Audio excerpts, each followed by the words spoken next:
Hey Stellar Sixes, let's explore angles in everyday life.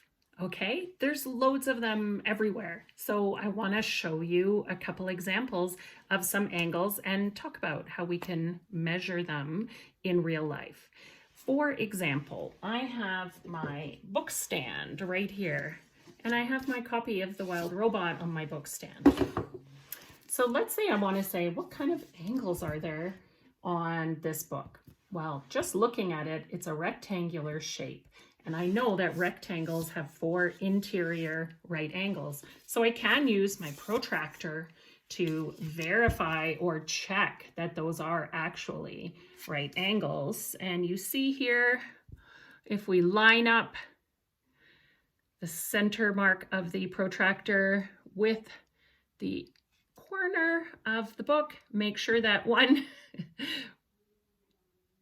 side is along the baseline, the angle that we get is 90. So that's a 90-degree angle that I found in real life. In fact, I can find so many 90-degree angles on my picture here, on this picture. So many things in our lives are 90-degree angles. But let's look at the book stand because it has some other interesting angles. Let's look at this one right here.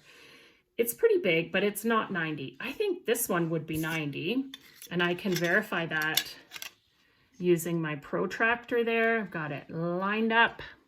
Hopefully it's focused.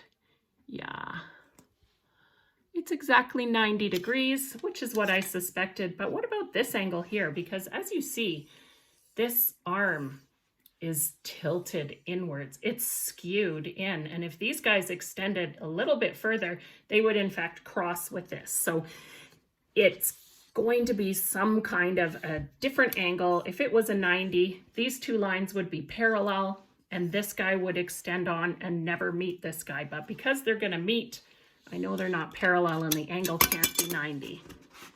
Okay, let's put our protractor down and test it out. We've got it pretty centered there.